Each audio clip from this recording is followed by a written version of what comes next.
I heard you. I'm Ed McAloney, by the way. I'm just going to be introducing Connie here shortly. And I don't know how flexible you are. I'm very. Okay. And you may have this in your list. I'm from New York. I'm a Broadway fan, big time. And as you can see, we have a bunch of cats out here. And Teresa, I was just wondering if you might have a song from the musical Cats I do. that you might be able to perform, because I think it would be very appropriate. And she actually mentioned the song, and it's called Memories. And I think memories are very appropriate for these airplanes that we've got also. So that's a good call. So this is my request, and if you could do it, I can. You got it, Teresa. Thank you. Whew. Thank gosh it was something that I knew. Listen, the rule of request is always you can know 1,000 songs and somebody's going to request the one you don't know. But this one I happen to know. So this is Memory from Cats.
Welcome, ladies and gentlemen. I'm Ed Macklin. I normally am the moderator, but I'm not today, this afternoon, I should say, because Connie happens to know a large number of... This is, I think, the record right now for the number of seats that we got here.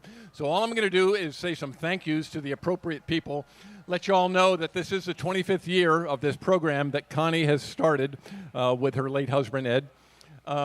And we are celebrating. We have had great crowds this year, streamed all over the world, and we have some people to thank. Of course, Scott's Miracle-Gro, big part of this program, Jim Hagedorn. They've been supporting us for years and years and years. We've also got Ron and Diane Fagen, the World War II Museum at Granite Falls. They've been strong supporters. In fact, they provided that wonderful Quonset hut back there for us. So we have to say thank you to those people. Thanks to the reenactors, again, as usual. They'll be back tomorrow and the next day, both. And thanks, of course, to this wonderful production team here. It's Sleeping Dog Productions. Scott Guyette's in charge of that group. But it's kind of like, you know, us pilots when we fly these airplanes. We couldn't do it without the maintenance personnel. Well, these are the people who make it happen. And I say thank you to Scott, to Kyle, and the entire Sleeping Dog production crew. As I said, we've got really icons of the warbird world that are going to be out here today. We've got, and I won't say their names right now. Connie will introduce them, but we've got former and present Reno Air Race champions that are going to be out here. We've got one of the premier aircraft owners in the world out here. And then, of course, we've got the cats, the Hellcat, the Wildcat, the Tigercat, the Bearcat. And as you can tell, there's one cat that's missing, and I don't think it's going to be here for a while, but the Grumman F-14 Tomcat, yeah, it'd be nice to have that thing here too, but that's another fine Grumman product that, yeah, I don't think it will quite fit on the ramp right now. But anyway, that's what the program's going to be. We're going to show a quick video here, and then Connie's going to come out with her team, and she's going to ask a few questions, and then she'll open it up to you all. But this is basically a thank you to you all, first of all, for being here. Thanks to the Sleeping Dog production crew. And with that, I'm going to say, okay, let's roll the video. Enjoy the video, and it'll be open up to questions afterwards, too. Thanks, folks, for being here.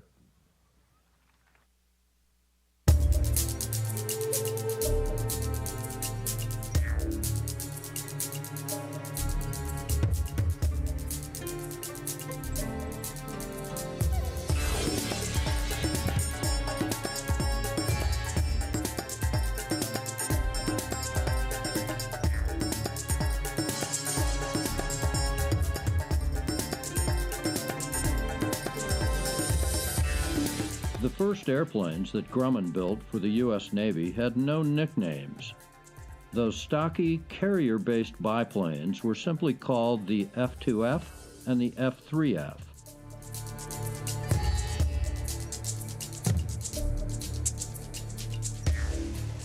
The Grumman F4F also entered service without a nickname.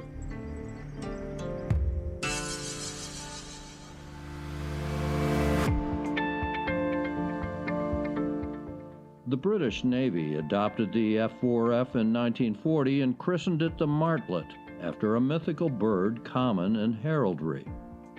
The U.S. Navy adopted the F4F in October 1941 and called it the Wildcat. That name started a long line of U.S. Navy Grumman Cats, from the Wildcat in 1941 to the Tomcat in the 1970s.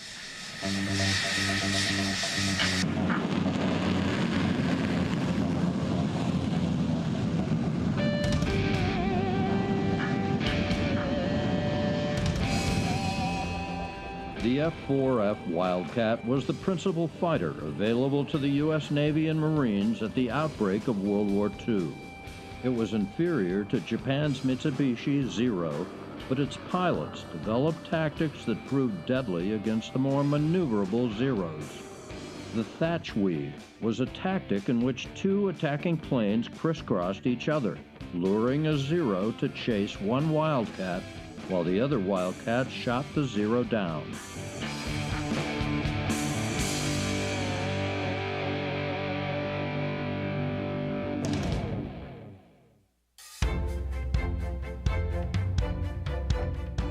The Grumman F6F Hellcat was sometimes called the Wildcat's big brother, but it was entirely a new design.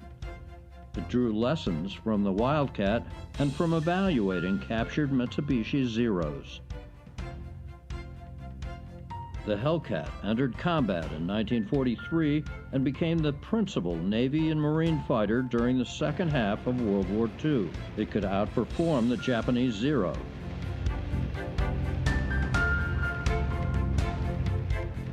Hellcats were credited with destroying more than 5,000 enemy aircraft and achieving Allied air superiority in the Pacific.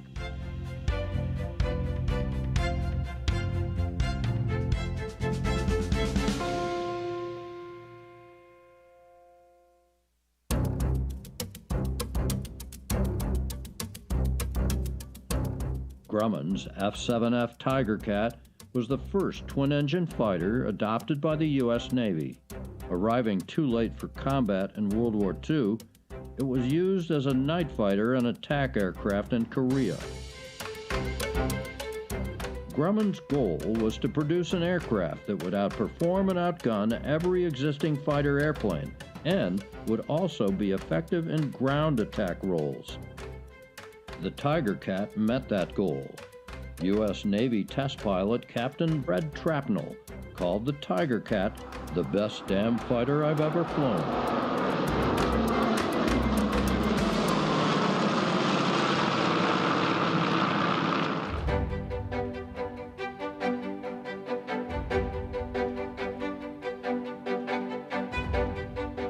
The Grumman F8F Bearcat entered service in May 1945.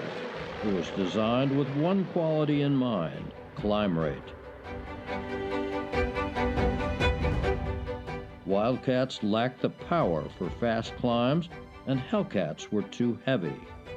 The Hellcat's 2,000 horsepower Pratt & Whitney R2800 was America's most powerful aircraft engine. So better climb rate would have to come from a lighter airframe. The Bearcat was 5 feet shorter than the Hellcat and had a shorter wingspan. Its bubble canopy, the first on a U.S. Navy aircraft, cut fuselage weight behind the cockpit.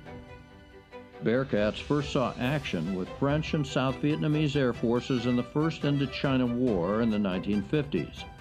They became a major fighter for the U.S. Navy and Marines.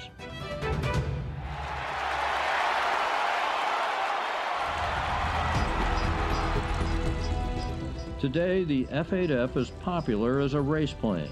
Bearcats have held world records for speed and time to climb, and they continue to win races in the unlimited class.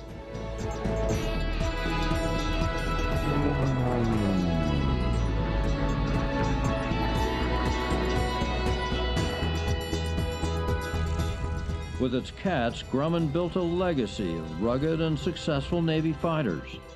In 1942, Vice Admiral John S. McCain Sr. said the name Grumman on an airplane meant as much to the Navy as the word sterling on silver.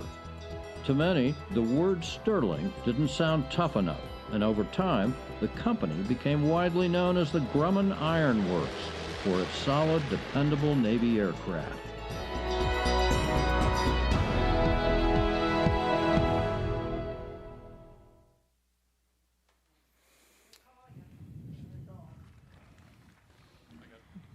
Okay, could the cats all come out, please? Ladies and gentlemen, Connie Boland, it is my pleasure to have the first gentleman out here, Rod Lewis, who is the owner of these aircraft, Lewis Air Legends, the Lewis Foundation. So, Rod, would you play the #1 hot seat, please? Well, Connie, thank you very much. All right, Appreciate thank you you. hosting us here, and incredible time to be here with you. It is incredible, Rod. Thank you so very, very much. Next, we have Steve Hinton, Sr. If you take the other seat. And where did we leave Stu? Let's bring Stu out here next to Steve. Thank you, Stu. Conrad? Conrad Huffstedler, he flew the Wildcat in. Next we have Steve Hinton Jr., he flew the Hellcat in. Gordon Richardson had the duty of flying the Bearcat. And then we have Jay, Consalvi. Nailed it. Yeah, I have known the other guys here for a very, very long time. Jay is a newcomer in my world, but I'll get that out now. These first three gentlemen, I've had the honor, the pleasure of calling them icons, as Ed said, but I've called them friends for a long time and had a pleasure flying with you. So let's get right into it. It's all about them. And these cats here, Rod, it's amazing the collection that you have and that you champion those airplanes and restore them, keep them here for all the people to enjoy. Please tell us why you do this. What's your mission? Well, Connie, I don't know why. No, actually, it started in, I guess, 1994. Bought a T-28 and actually met Gordon and his dad, started flying with them in 95. So we've been doing this for a while, and we're all friends. We're all great friends. And especially Steve and Stu, we've been flying together for a long time. Every aircraft that I've flown, and I've only flown 2 of the 4 here, which is the Bearcat and the Tigercat. But I've been trained by Steve on pretty much every airplane that's here and other aircraft. And then Stu's the guy who signed us off, or signed me off. So it's a pleasure to be here with all my friends, all my buddies. And I guess we've moved on to flying a little bigger airplane, and we've kind of turned it over to the young guys to fly these 4 aircraft that we bought in this week. Well, speaking of the bigger aircraft, I'm sure that most of you know that Rod and the crew of the elder statesman, somebody said, brought in the Constellation. I think that's appropriate. Okay. So the Constellation is at Show Center. I think Rod would go along with us if we could manage to get it here in the Warbird area, but it's just a little too large. If you haven't had a chance to look at it, it is at Show Center. Rod, thank you for having that airplane here. So Steve, tell us about meeting Rod and your involvement in the Warbird community. I think, you know, the name Steve Hinton and now the name Steve Hinton Jr. With the Reno Air Racing and then all they have brought to the aviation, the Warbird community is pretty phenomenal. We're very proud of you and proud to know you, and thank you for all that you've done for the entire Warbird community. Well, thank you too. First time I was here at Oshkosh 1973 with Jim Maloney and I. We brought a P-51 and a Hellcat here. And I brought a bunch of different airplanes through the years, but this is always on the list of something we try to do. We're just lucky to be a part of it. You know, we're all part of this and of how we do things here in Oshkosh and what the Warbird movement's all about. And I'm happy to say that I know all these guys here, and Rod Lewis, where we really look up to you for leadership, and just happy to be here. Thank you. As, you know, Bud Anderson used to say, I'm happy to be anywhere.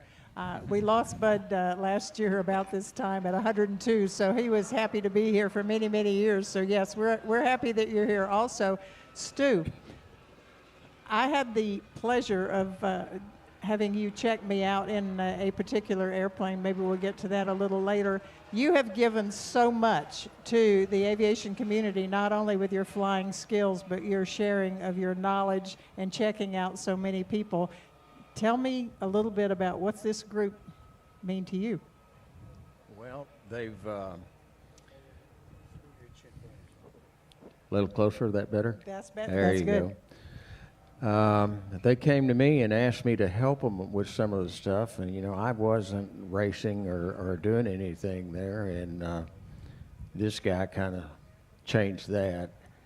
And I started with this stuff hauling freight with these airplanes and everything, and that's how I got into it. And people started showing up asking me to help them, and I did what I could, and here we are. and we're all lucky. The icon, I didn't think of that word, but truly, you guys have promoted and brought, a younger generation into this, and your training of them. And Rod, let's come back to you. Let's say, what do you do to prepare every year? I understand you have a training session pretty regularly. We take this pretty seriously, Connie, and safety is high on our list, flying these old aircraft. Someone once told me that on these aircraft, you're sitting on the edge of your seat waiting for something to go wrong, and that's pretty much the case. So when it comes to transitioning, and basically the three of us, Steve and I are the ones that have flown the Tigercats and the Bearcats pretty much, except for Gordon. He started early on in the Bearcat. But the Tigercats, I've kind of hold it in special esteem, and I really enjoy flying that airplane. And I raced it at Reno for years. So the Tigercats, to me, were something that if we're transitioning to the Connie, for instance, and we're going to spend a lot of time flying that and being proficient in that airplane, we wanted to do the proper training. So we get together at least once a year, and we spend 3 to 4 days, just nothing but ground school. We start with a ground school. Stu usually instructs there, and then we get our instructors together and we put each potential pilot in the aircraft and make sure they're safe. We fly along with them in formation, or we watch them closely, have a radio, and make sure they're checked out thoroughly. So that's kind of, we don't just show up one day and say, hey, jump in the Tigercat or jump in the Bearcat and have at it, although the Bearcat is kind of a kitty cat. And that's what Stuart taught me early on. My first flight in the Bearcat, we went to Hondo, Texas, which is an old Air Force training base. And I got out of, I don't know what airplane, and Stuart says, okay, you're going to solo the Bearcat today. Well, it's one seat. So he got on my wing with the Mustang, and that's how I got broken out in flying the Bearcat. So that's, we take it very seriously. Well, that's safety is a major consideration for all the Warbird pilots here and the guys who restore them. And that takes me to the guys who do the restorations. I know Steve has the restoration shop. Tell us a little bit about your maintenance staff. Those are the people we really count on to keep the airplane safe. Well, we've been maintaining airplanes and rebuilding airplanes. I'm part of Planes of Fame Air Museum. I've been there since I was 7 years old, and grown up with my buddy Jim Maloney, Ed Maloney's son. And unfortunately, we lost Jim quite a long time ago in an airplane accident, but we formed a company we call Fighter Rebuilders, and we've, believe it or not, done, the Connie was the 43rd airplane we've rebuilt since 1980. A lot of the people here today have worked on the airplanes at Fighter Rebuilders at Planes of Fame. So it's hard to say what inspires you to do this. I think it's a lot of it's a challenge to do it. We get up every day when we rebuild airplanes, figuring out how to do things, solve problems, and meet people. We've put some planes together that people said couldn't be done, and that's a big challenge. It's very rewarding. Meet some incredible people that own the planes that participate in all this too, and super great pilots that we get to associate with. So I do it for selfish reasons, though. A lot of people don't get the opportunity, but it opens the doors to a lot of people. I mean, I bet you there's 20 people here that are, have come through the door at Fighter Rebuilders, Planes of Fame, maybe more than that even, that are on to commercial aviation or, other aviation jobs. But it's like anything else, good old American know-how, and you got to know, if you don't know the answer, you go find the answer somewhere, So that's about it. Well, and that, you say you started when you were 7 years old. I know these guys here. Conrad, let's go talk about the Wildcat here. That gives us an opportunity. We're going to do this a little differently than we have in some of our other programs. We're going to take the pilot over here. And you started at what age working on airplanes?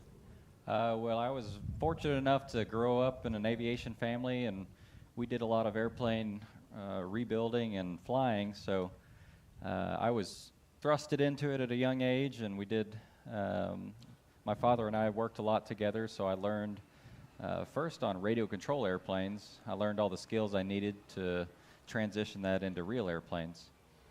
So behind me here is one of the coolest airplanes I get to, be associated with, and so fortunate to get to fly it. I've kind of made a name for myself as the Wildcat Kid, because back in 2013 I rebuilt a Grumman FM2 Wildcat, a later variant, brought it here, and we were fortunate enough to get Reserve Grand Champion. So Rod Lewis was very kind and let me be the caretaker of this airplane in some way and be able to fly it and work on it and bring it up here to Oshkosh to show other people. So this F4F-3 is a very special airplane in that it's the last Grumman Wildcat that's still airworthy. All the rest of the Wildcats here are built by the General Motors Corporation, and they were a later variant called the FM2. The reason this one survived is because it crashed in 1944 in Lake Michigan. So it spent 50 years at the bottom of Lake Michigan. It was pulled up in 1996 and restored back into flying condition. And it's been taken care of really well and is still perfectly operational and was able to make the 1,000-mile journey up here without issue. Another fun thing to note is we knew we were coming up this year in the Wildcat, so we reached out to a lot of other Wildcats, and we have 7 Wildcats out of the 12 airworthy in the world. So it's a really special year this year, Yeah, and it's amazing to see all these cats together. I got the opportunity to lead a 5-ship of Wildcats into Oshkosh, which I don't think has happened in a long time, and I don't think it may ever happen again.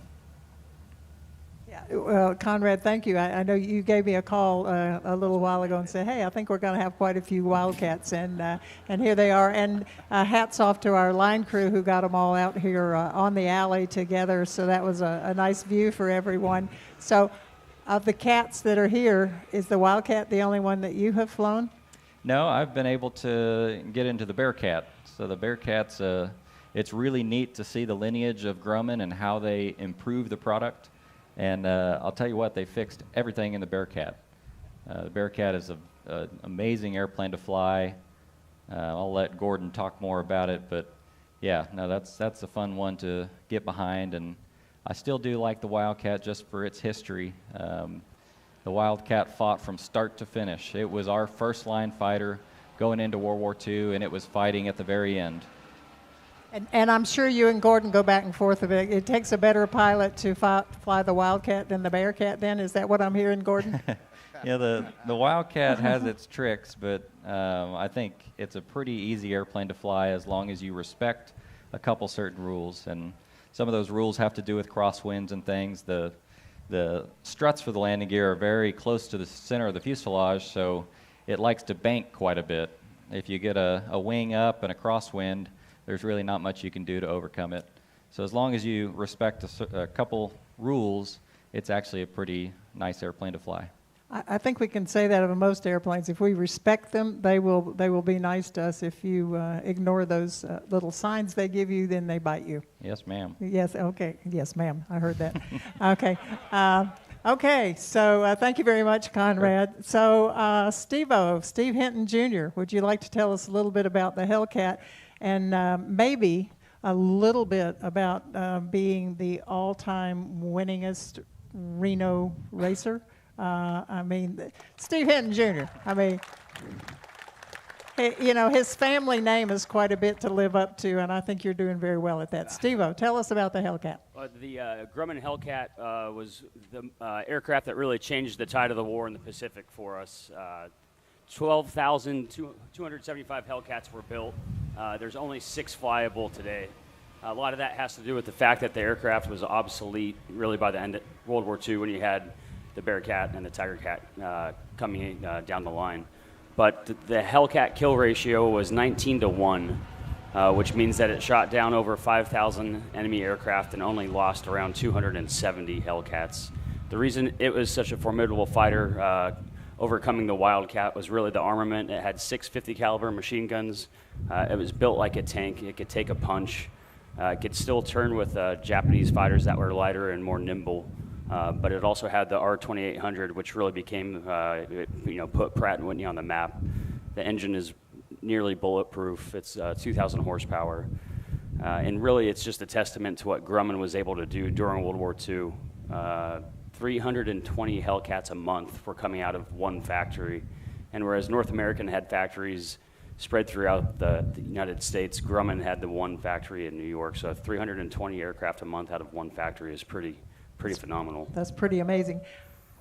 Alex Varashu, can you tell us a little bit about the name and the history on this airplane with Alex? Yeah, so this particular aircraft, it's not painted to represent Alex Varashu's aircraft. This is his aircraft, which is very unique. So Alex had 19 confirmed kills in the Pacific. He was the highest ace at one point. He ended up being the 4th highest ace in the Navy. But in the Marianas Turkey Shoot, this exact aircraft, he shot down 6 aircraft in just under 8 minutes and only used 360 rounds of ammunition to do that. So not only is it a testament to his legacy, but again, the fact that it's his aircraft is really special. So that was in the Pacific, right? Correct. So how did this airplane get here today? Just by flying. Yeah, Flew that's from what Texas, I thought. so it was We a had quicker way to tankers. go. We had Yeah. tankers. Right. We got off the aircraft carrier in San Diego. And anyway, the aircraft has changed hands in ownership through the years. Rod acquired the aircraft, and it went through an extensive 7-year restoration with Ezell Aviation down in Breckenridge to get it back to authentic condition with the guns and ammunition, the proper colors, the proper markings. Cool. Okay, so have you flown all of the aircraft type here? I have. I've been real fortunate. I haven't flown Rod's Wildcat, but I have been able to fly a Wildcat and then flown the Hellcat, Bearcat, and Tigercat through Rod's generosity. What's your favorite? Whichever one I'm in at the time. Okay, I get it. Okay. In other words, you're politically correct. You're not going to tell us your favorite. Okay, thanks. Thank you, Steve-O. Thank you, ma'am. Okay. Gordon, your turn. All right. Bearcat. This is a pretty cool looking airplane, too. The Bearcat is a fantastic airplane. It's a real pilot's airplane. It was designed during World War II when the Navy was really looking for an aircraft that could climb off a carrier deck and get into the fight immediately. So they had, like the video said very well, they had a 2,000 horsepower Pratt & Whitney engine, the same engine that's in the Hellcat, but they wanted to modify the plane to be much lighter and had the ability to get up and get out in front of the carrier and intercept kamikazes and different enemy fighters. Okay, so the performance on that, now, which ones of the Cats have you flown? I've just flown this one. Okay, well, Yes, maybe which is the Conrad will best let one, you of fly the course. Wildcat someday. That's Maybe, right. or Rod will let you fly. That's right. You've flown a T6 a lot, though. A lot, yes, and ma'am. The great training airplane that a T6 is, most everybody in the warbird community knows they probably started in the T6. Can you compare this to the T6? It has so much more horsepower. A lot more horsepower than a T6, and it has really nice wide landing gear and great characteristics. If you're a pilot, you will understand what a pinnacle of design and engineering this is when all your trim settings are 0 at takeoff. So the plane is really designed well. It was right at the end of propeller-driven fighters. It was Grumman's last piston engine fighter that they built, and it held the time-to-climb ratio record from the surface to 10,000 feet for 10 years until that was finally beaten by a jet fighter. So that's a pretty significant accomplishment. This particular airplane was originally bought from the Navy by our friend Lad Gardner's dad, Lefty Gardner, in the Confederate Air Force. It was sold to a couple other owners and then eventually bought by the Whittington brothers, who are kind of a famous brothers that race cars. They had a bunch of World War II aircraft. They had Worldwide Jet in Miami and or Fort Lauderdale, and they restored this aircraft to completely tricked out style with chrome landing gear, with chrome motor mount, all sorts of chrome all over the plane, and the real small dials on the cockpit. And so when it rolled out, Steve Hinton was around. It was at Chino that they restored it, and it was just the cat's meow when it came out. And in fact, later on at Chino, Steve was telling us that he has a video, or a film, sorry, of this plane having a gear-up landing. They had the pocket doors wouldn't come open, so they geared up the aircraft and only bent 2 of the prop blades, and it touched down at the back skid. It didn't touch any of the airplane, so it was a crazy story. But anyway, Rod eventually acquired this aircraft, and it was his second Bearcat. He has 4, including Rare Bear, and they're fantastic to fly. Yeah, I think Steve said when it came in, it had a lot of chrome in it because the Whittingtons like to do that. So you did remove the chrome. It's a beautiful airplane, and thank you. So, Gordon, when you go cross country, all 4 cats came in together, right? So who was lead, and how's that work? Well, when we first left, we kind of went to some different places to get over here, but Conrad was sort of out in front because he's a little bit slower. But he eventually hooked up with all the Wildcats, and Jay and I, Tigercat and Bearcat, came together. And I will say that Jay had to give me an inch coming over here because he's a little bit faster. A little bit faster. So, okay, well, that leads us into Jay. You're now on the hot seat. So tell me about flying a Grumman aircraft. Well, I am a Grumman lover through and through. I was a Navy fighter pilot, and my first fighter was the Grumman F-14 Tomcat. So I was the last class F-14 guys, and I flew the last F-14B crews, and so the airplane means a lot to me.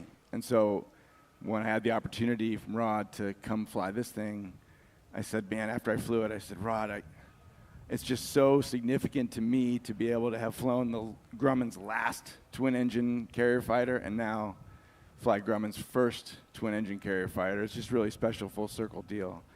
So this airplane means a lot to me in a lot of ways. Well, airplanes bring out the best in us. There's a lot of history, and that's what we do here, Warbirds in Review. We say history, heroes, and heritage. But the people in the community are very, very special people. So we're glad to have you here as a Tomcat pilot, now being a Tigercat pilot. So tell us a little bit, how'd you check out? Did Stu check you out? Yes, or yeah. I think Steve, the process? That's right, yeah. Stu and Steve did training, and then I did my check right at the ranch, so on one of those Warbird training weekends that Rod described. So that was back in January of 24. So the airplane itself is late war, came out in 1945. It was originally designed as a fighter, night fighter with the 2 engines. They wanted a big, heavy, fast, could take combat damage and bring it back to the boat. So the airplane ended up being a little too big and a little too fast, and it didn't do great on the boat. They never actually deployed it on an aircraft carrier. The roles it ended up playing were in Korea, and it did a lot of photo reconnaissance and some night fighters. And then one cool data point is it has 2 air-to-air kills in Korea. It shot down 2 Polycarpov biplanes at night. That took some maneuvering. Yeah, I imagine it did. And then after military service, this airplane and most of the Tigercats that are out there went on to be fighter bombers. So it was a very effective fire attack aircraft. And this one did that until it came into civilian hands. So somebody asked this earlier on another airplane, but it's a little high. How do you get in it? So it's kind of a gymnastics performance to get up in this thing. The ladder's in the back, and you really have to reach and step. There's even a little sign that I look at every time. It says left foot first. You got to put your left foot first here, and then you step up the ladder, find a hole, get in. There's handholds all the way up. When it's slippery, wet, oily, you're taking your life in your hands just getting on this thing. Yeah, that's cool. Very cool. Thank you, Jay. I really appreciate. Anything you'd like to tell us about the handling characteristics of the airplane? Yeah, the airplane's just a dream to fly. I mean, it is not an incredibly challenging airplane to fly. It was designed for 18-year-old kids to hop in and have 2 big motors, go real fast, and go do the job, and bring it back aboard the boat. So the airplane's handling characteristics are awesome. I think the hardest thing to do is taxi it and not look like a new guy, because the nose bounces around so much when you hit a brake. But power for days. The R2800 is by far my favorite Warbird engine, and having 2 of them is very confidence-inspiring. The airplane does awesome on 1 engine. From a pilot's perspective, losing an engine, the airplane really handles it quite well. Climb out on 1, no problem after a go-around. Steve even mentioned to me, I was complaining about holding at Warbird Island for too long, and I was sweating gas, and he said, you could just shut one down. And then I said, really? And he said, yeah. He said, go over your numbers. Tell me what you're looking at. And I said, actually, it's a good point. If I have the left motor caged and the right motor at cruise power, this thing goes 160 knots. And now I'm burning half the gas. So anyway, I'd call it extremist if we're going to do that, but it's an option. So the airplane's incredible. And then going down, going up, it just does everything really well. It really reminds me of the F-14. Which I got to tell you one more Tomcat story because it's just so impactful to me. And I've told it before, but that was the airplane I wanted to fly. I was 6 years old. I watched Top Gun. I said, that guy, that's what I want to do. And so I did everything I could to get in the F-14. I made it in the last class, last cruise. But I remember that first flight. There's no training Tomcats. So when you're sitting in the seat, you're the guy. And they put some poor instructor pilot in the back. The only flight control he has is an ejection handle. And he's going to be back there to try to talk you through a bad situation. So we blast off, and I'm flying my instrument departure, geeking out, trying to nail my numbers. And he was like, hey, Jay, take a breath. You're doing great. I want you to look in that rear view mirror right there and look at this tennis court of an airplane behind you, and you made it. You did it. And I remember I get chills every time I saw the story. I get in this airplane.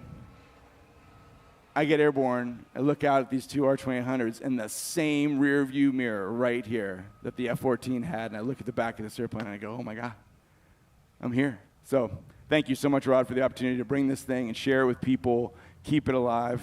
It's incredible. Thank you, Jay.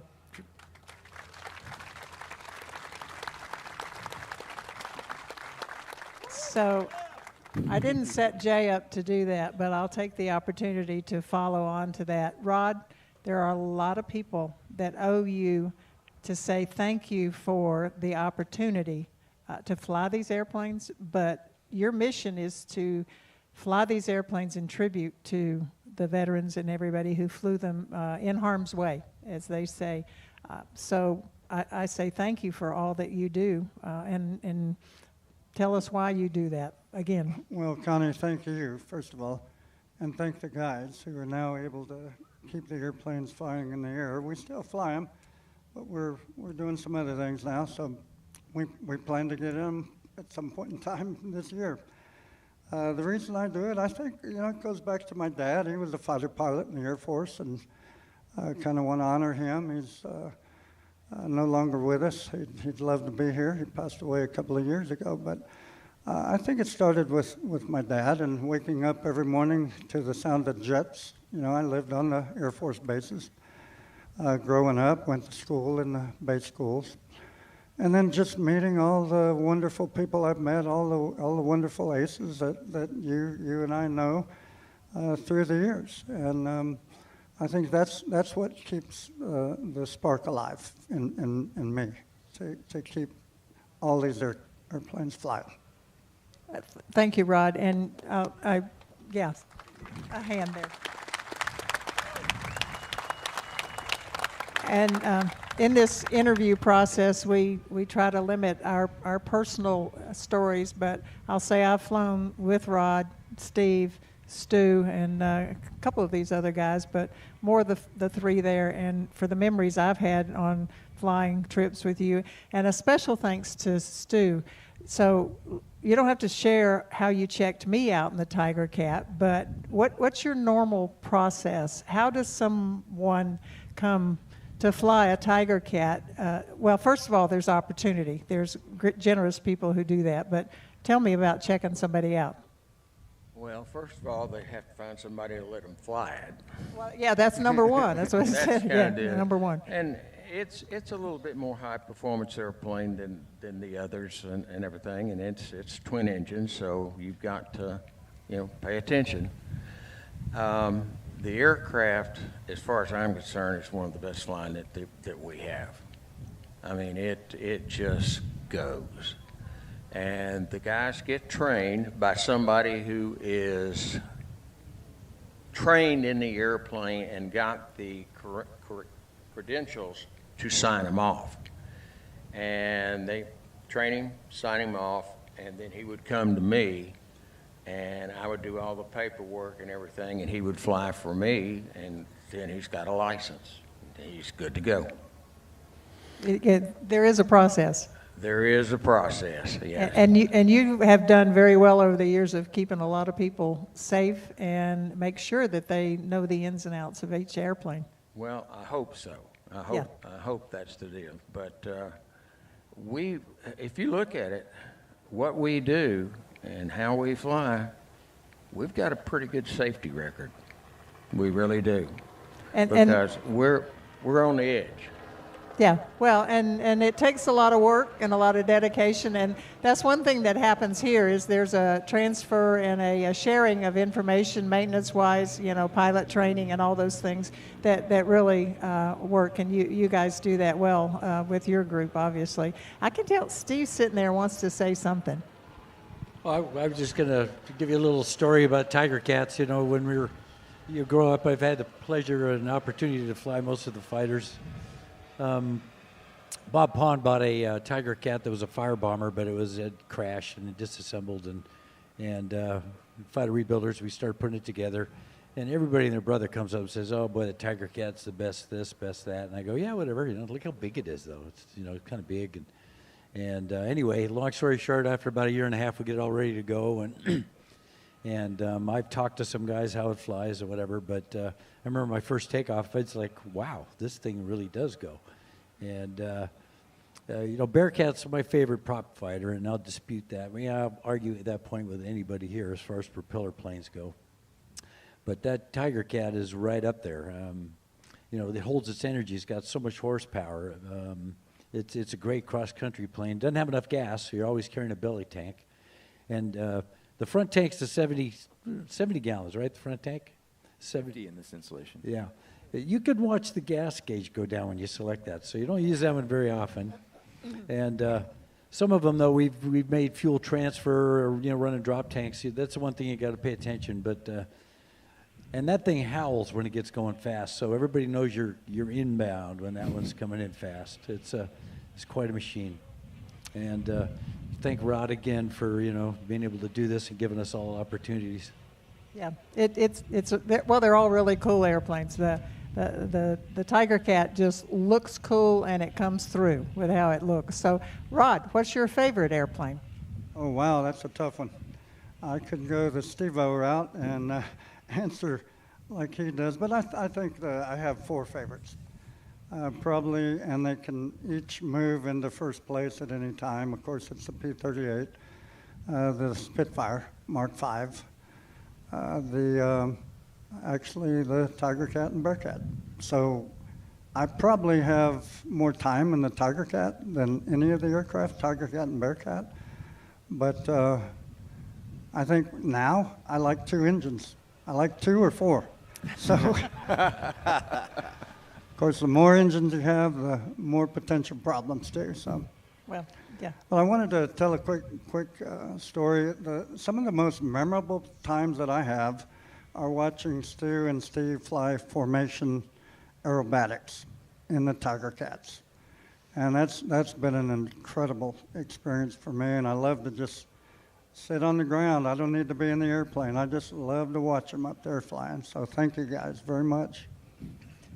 Well, there's nothing more meaningful to those of us who fly than to watch somebody who's really good at what they do. So you've got some of the masters here. That's why you choose them. That's why they fly. Best.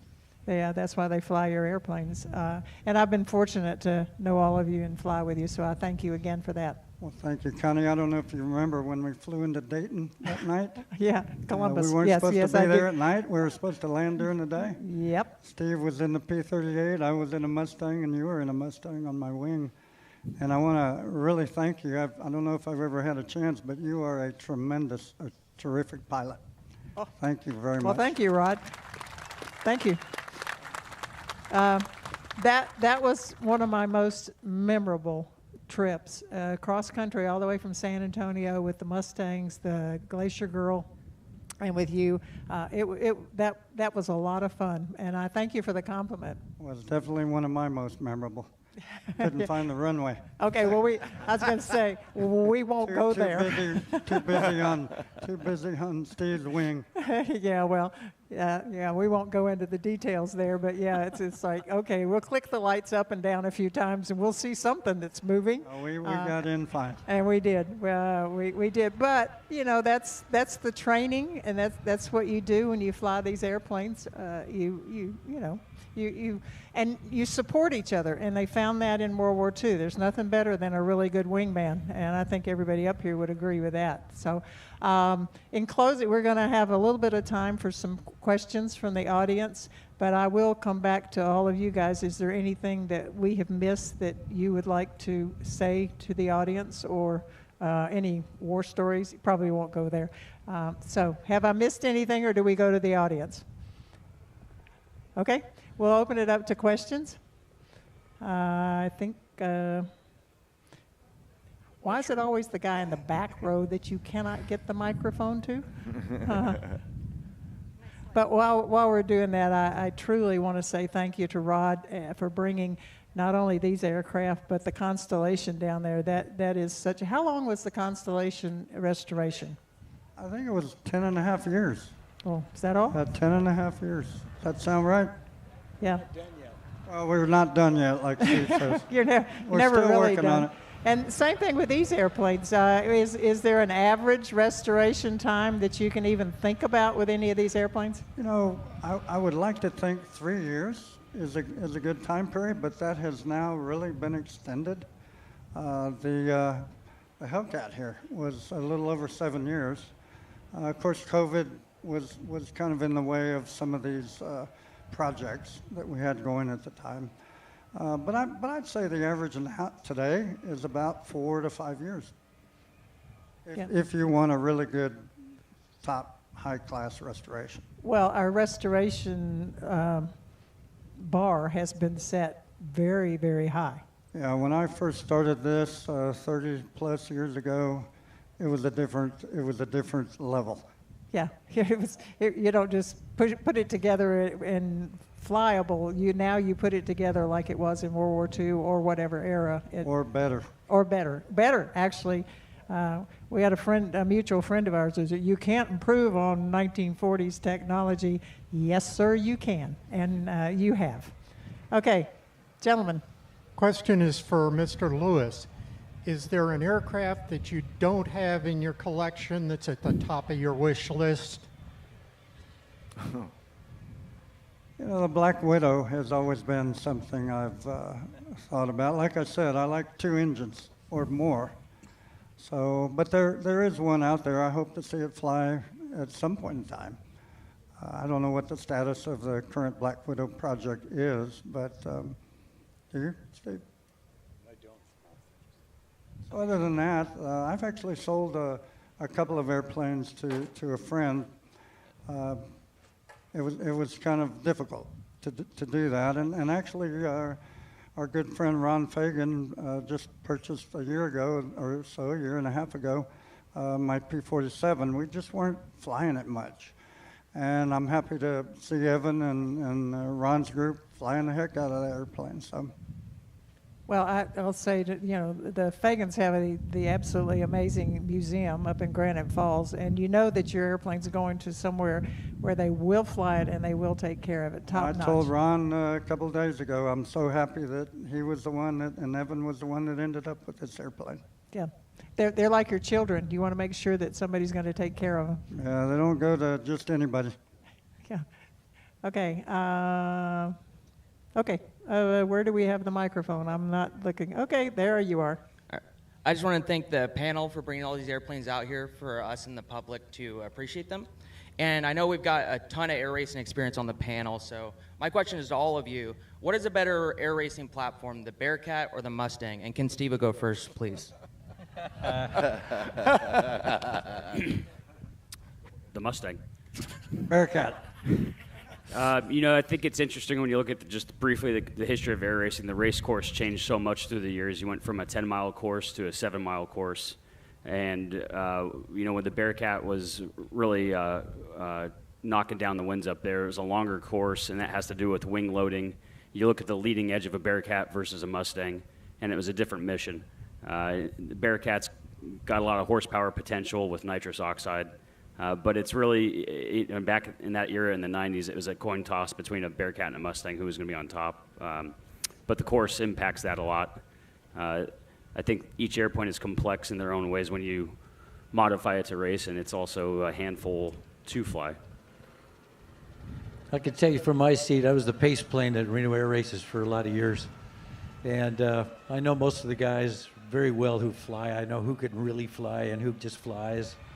And I love coming down the chute with the T-33. You bump it up, 300 knots, 330 knots, 340 knots. Everybody's kind of right there. 360 knots. A couple guys start backing out, so I know they're tapped out completely. Bump it up again. Dreadnought starts backing away, so I know he's 4,000 horsepower. He can't keep up. This is coming back to the Mustang again. And then when I finally let him go, and we're indicating maybe about 390 or 410, somewhere right in there, I pull up, go away, and watch those two Mustangs, Strega and Voodoo, just go. They're still accelerating. So, as much as I love the Bearcat, I don't think the Bearcat's going to ever catch the Mustangs again. Once they figured out how to get 3,500 horsepower out of that Merlin without it blowing up, it's a fact of life. That's just. So I've seen some stuff that's pretty cool watching these guys race. They're pretty damn good. Well, and I'll add, I think it's pretty cool. Gentlemen, you have a race from Bob Hoover. That's always been there. And to have you lead the pack now is something, I shouldn't ask questions, not my turn. But how important is the talent of the pilot and how smooth the pilot is? Oh, in my book, that's where it's at. We've seen a lot of amazing pilots fly, but it's a whole different thing. We've seen astronauts fly. Some can do it, some can't.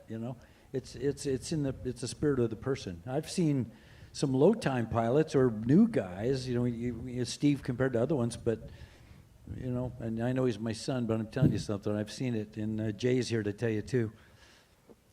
Big fangs come out when it comes to racing. It's a different environment, very competitive, and managing an airplane at high speed, and then it's not automatic either. You don't just whip the throttle up and go. You've got to make sure that it's going to stay going. So, yeah, he's good, and I know you're a proud father, and his mother's sitting out here somewhere there. You should be very proud. A Reno winner. We're and for a lot of other reasons, very proud of you, Steve-O.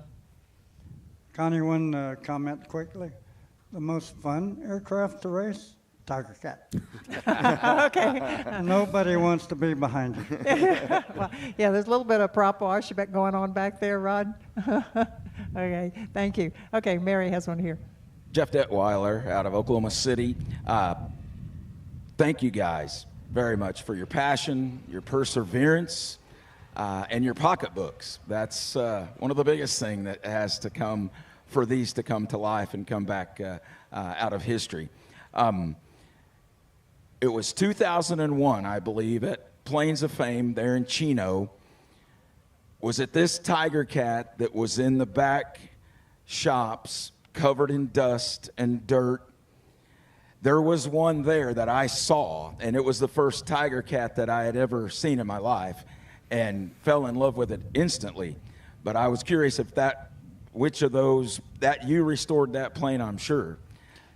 It's still waiting to be restored, and hopefully we can do that one of these days. It's still there, and we're working on that angle right now.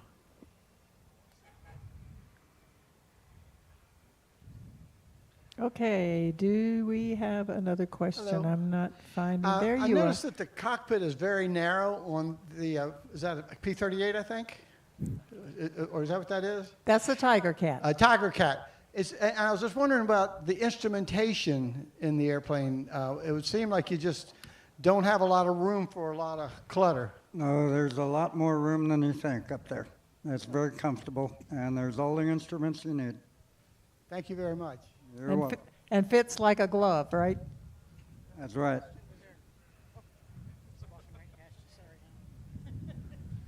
Hello. In 1975 or so, I took a picture of a Hellcat fuselage at Victory Air Museum in Mundelein. I was painted up in these colors. Is that the same airframe? If so, I'd be happy to send you a copy of that picture, but it may have just been doctored up like it. Where's that at again? Mundelein, Illinois. It was Earl Reinhardt. Yeah, Earl Reinhardt. That's what you see from the firewall to the end of the back side of the cockpit. That's in the center section. That's that. Yeah. That airplane. Yeah. Yeah, there was an engine mount hanging from a couple of tie-down straps, I think, Yeah. on the front of it.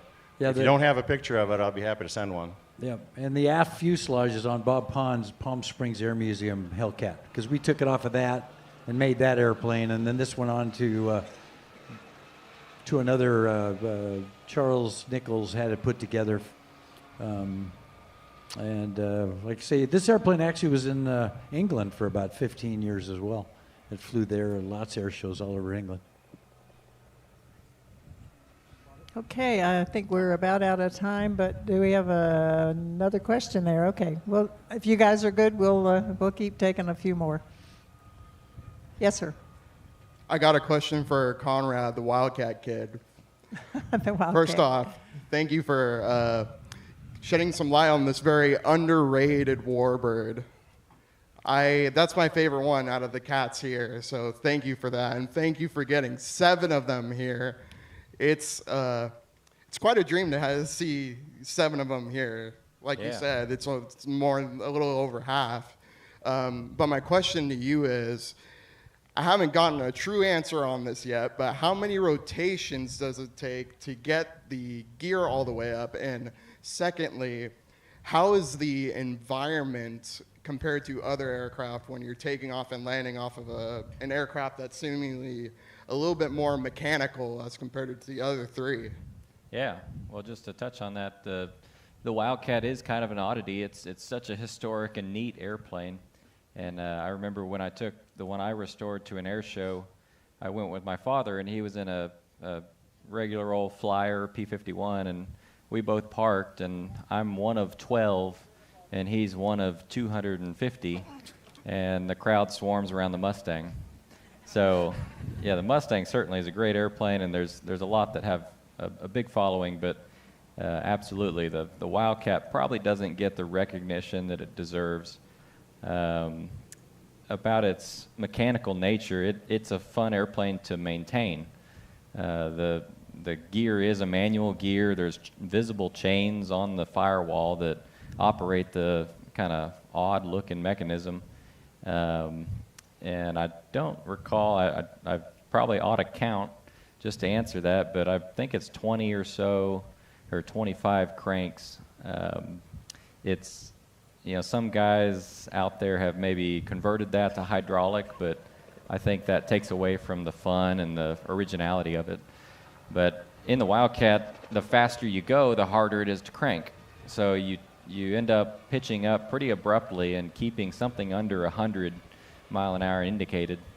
And it gives you a big deck angle, and when you are on the gear crank, you're almost below the dash, so you can't really see anything. Oftentimes, like swimming in a pool, you have to take a breath and see where you're going. And the joke is, or the new Wildcat pilots often porpoise after takeoff because there's a lot going on. So you end up trying to stay steady with your left hand and then work away with your right hand. But again, it's all part of the fun, and Steve says about the flaps, another manual kind of operation of the Wildcat is the vacuum flaps. They run off of they've got a vacuum tank behind the pilot, and then there's a vacuum pump on the motor, and the flaps were designed in such a way that you could go up into combat against a zero and select flaps down at any point. If you're going too quickly, the air load would keep the flaps up. But if you got into a turning battle with a zero and you decelerated to a certain point, the flaps would automatically deploy and reduce your turning radius. And then again, you'd speed up and chase after them, and they'd blow back up. So it was something the pilots could set and forget, while the zero pilot was always messing with flaps and maybe not as optimal as he could be. Yeah. Cool. Thank you, Conrad. That the mechanical part. So is your right arm bigger than your left arm if you fly a Wildcat a lot? That's what we said yesterday. I think I'm strong altogether. Yeah. Okay. I think so. Okay. I think we've run out of time. Although I think we could listen to these people all day. But I thank all of you for being here, for the popularity of Warbirds in Review. Thank you all, guys. A special thank you to Rod Lewis. Without you, we would not all be here. So you are the person. But I do have one question that came through social media, which we have done that a little bit. People who are watching the live stream video here. The question is it true that the Tigercat was originally dubbed the Tomcat by the Grumman employees? There is a story there. Yeah, go ahead, Jay. Jay, you're the best one to describe this. So I read this on Wikipedia today. So, I mean, definitely true. Must be true. What Wikipedia says is the original name for that airplane was the Grumman Tomcat. But in the 40s, at that time, they felt that the word Tomcat had too much sexual innuendo to name a fighter after it. So they waited to the 70s to do it with the F-14. Okay. All right. Well, that's what you get from social media. They read the Wikipedia too, right? So I'll say thank you again. Rod, what you do for aviation and what you do for the warbird community and saving so many airplanes, giving people opportunities they would not otherwise have, you are the beginning of whatever the others get to do here. So my thanks. Well, Connie, thank you very much.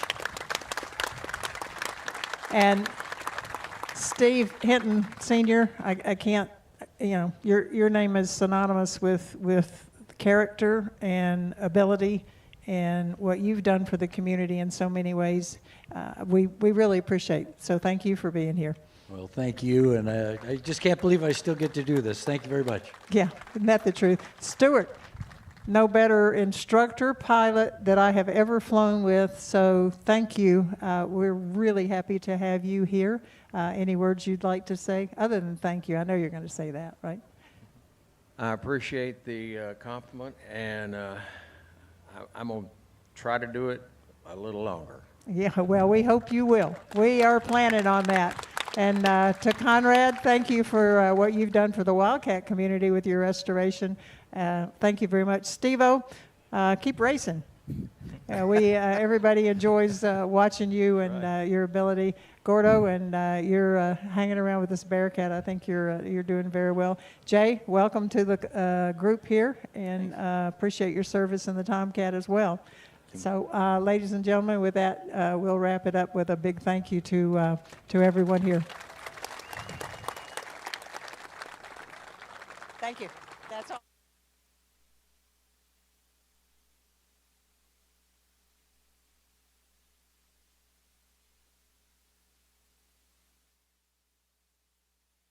Made to feel the joy of each and every blade, between our toes, across our backs, to run over its hills, marvel at its beauty, and find comfort in its stillness. We were made for grass. It's where we battled and celebrated, built monuments, grew families, forged memories, and pushed ourselves farther than ever before. We were made for grass, to care for, nurture, and cultivate. We've always made sure to have a patch of our own, because there's no greater feeling than being on the grass, except leaving it.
On January 17, 1942, Chief of U.S. Army Air Forces Henry H. Hap Arnold assigned the responsibility for one of President Franklin D. Roosevelt's highest military priorities, a payback attack on the Japanese home islands, to one of the most famous aviators in history, Lieutenant Colonel James H. Doolittle.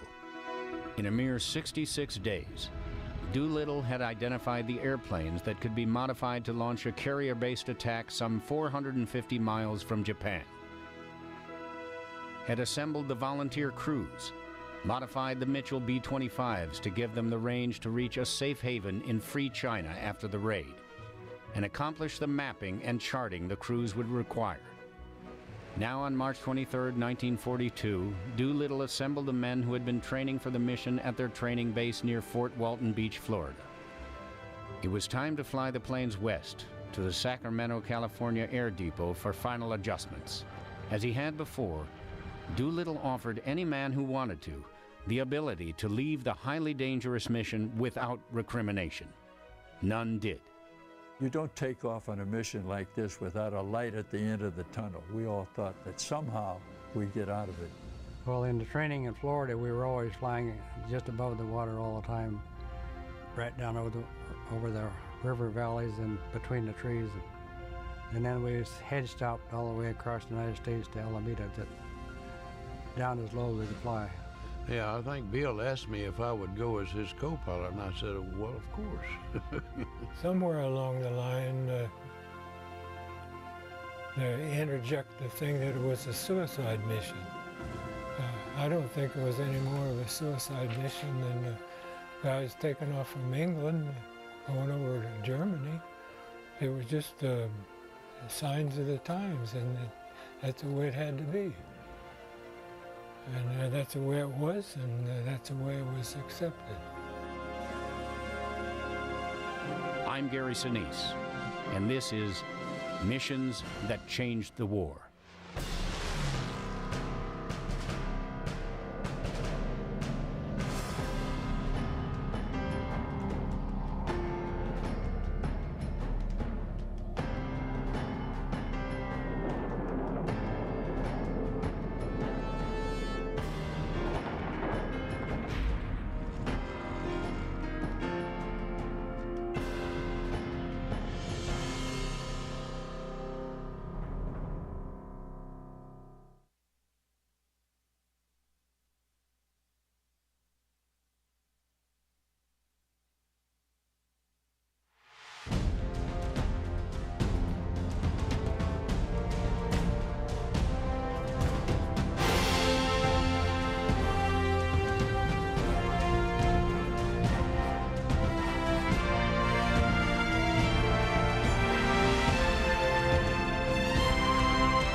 To me, lawn service is a scam.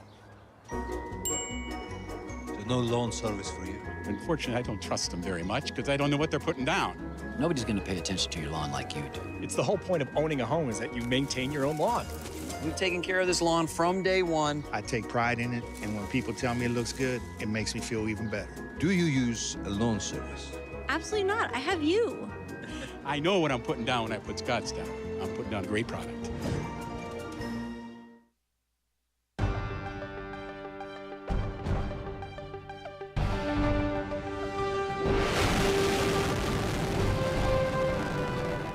STS-27 was my third launch, and it was only the second launch after the Challenger accident. Well, I will never forget, we maneuvered the arm, and Mike Mullane was my arm operator, so he moved the arm over there, and we brought up the television image of the right wing, and I looked at what I was seeing, and I said to myself, we are gonna die.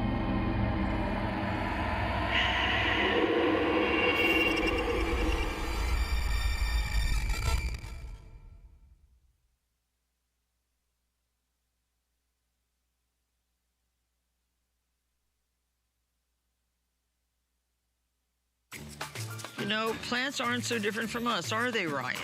Plants need food like people need food. And that's right, and they do tell us what they need, like this really good organic plant food from Miracle-Gro. It's just as important as soil, sunlight, and water. Ryan the philosopher. And you know what this one is telling me? She needs a spicy martharita and a lounge chair by the pool. These peppers look hangry, Ryan. Eat them, don't just stand there.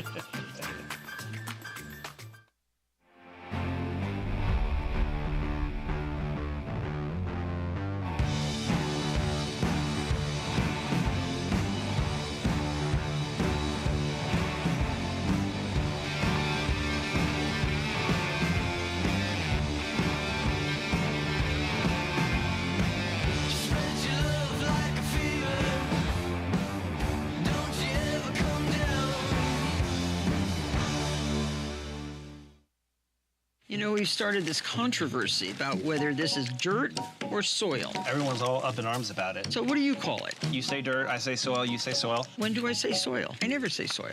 You just did.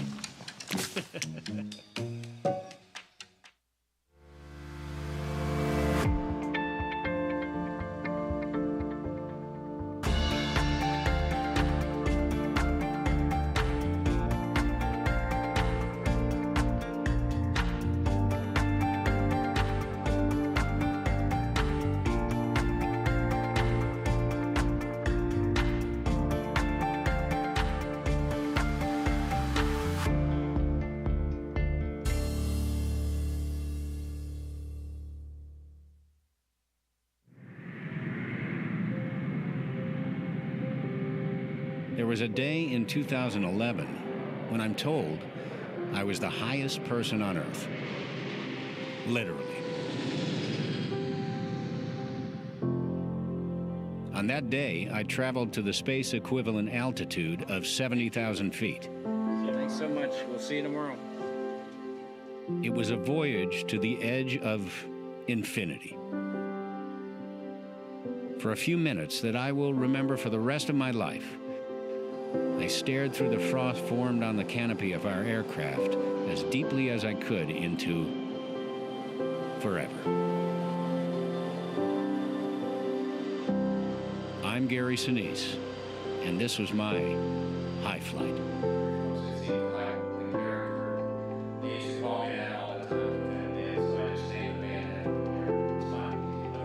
Thank you so much. There will be a time on Wednesday when you're the highest person on Earth. Congratulations on that. Yeah.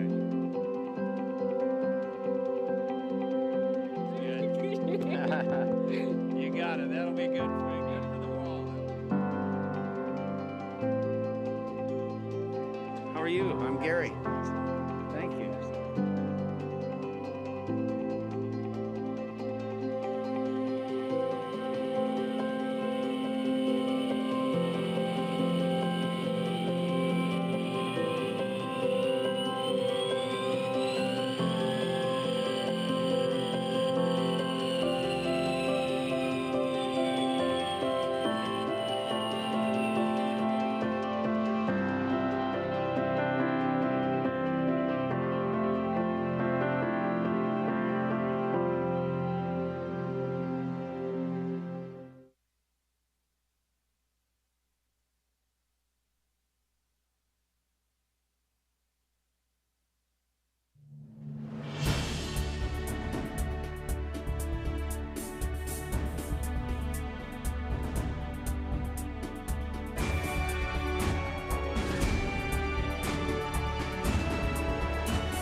Gathered to celebrate a life of relentless evil. And though I gave you a quick death, it was not mercy.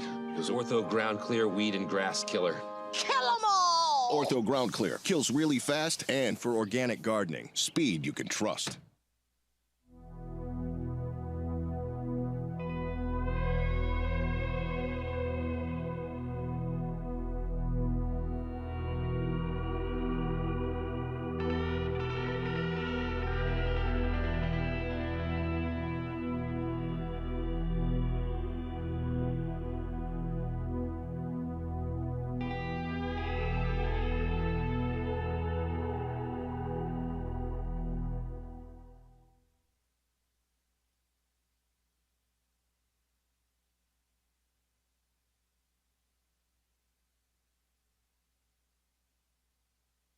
So he comes back in a few minutes with a guy about his age, same size. He says, now, this is the camp commander. And I said to myself, oh, yeah, this was Saturday morning. I said, oh, yeah, these guys were out drinking beer last night. They said, oh, we're going to have some fun with a new guy. He asked, will you write your autobiography? I said, nope. He talked in Vietnamese. He says, he asked you one last time? I said, no. He talked to me. He says, he orders you to write your autobiography. I said, I take my orders from the Chief of Staff of the United States Air Force. He talked a little more in Vietnamese, and he says, one more time? I shook my head. And the camp commander looks up in very good English and says, you will be very sorry. Got up and walked out. 2 or 3 minutes later, this big guy comes in, biggest Vietnamese I saw. And they put me on the ground, pulled my arms back up behind me. I couldn't do it again. My life depended on it. My palms were together behind my neck. I could scratch my neck. And they put Vietnamese handcuffs right there. And they walked out. And I thought, this ain't a big deal. About 5 minutes later, my hands were numb, my arms were numb, and shortly my shoulders were numb, and pretty soon my chest was numb.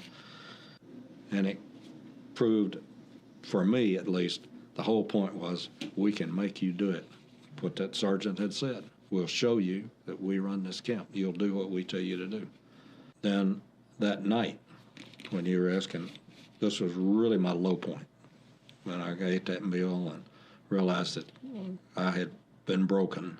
And so I went over and leaned up against a wall, just slumped down, and there was one light way over in the corner.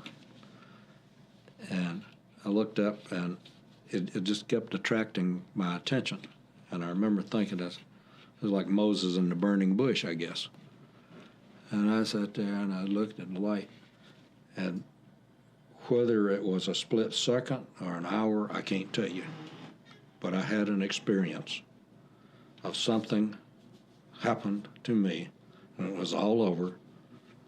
I feel very comfortable, very secure. You're going to live, you're going to get out of this, and you'll go home someday.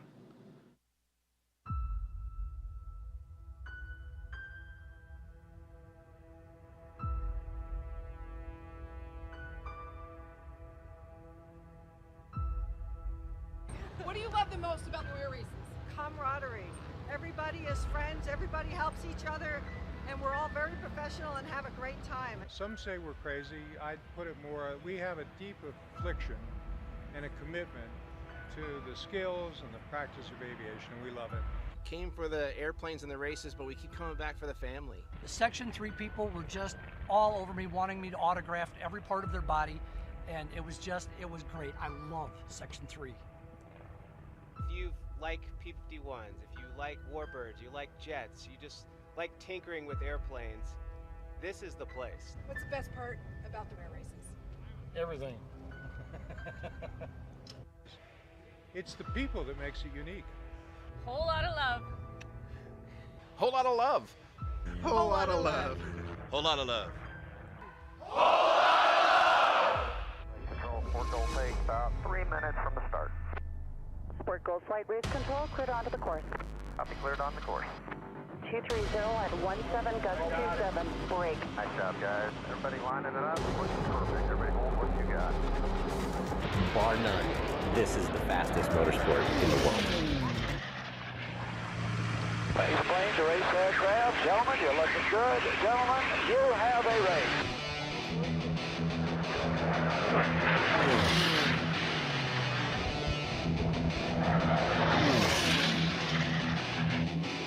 And it looks like it might be Wee Willie. That would be Robbie Patterson, followed by Sweet and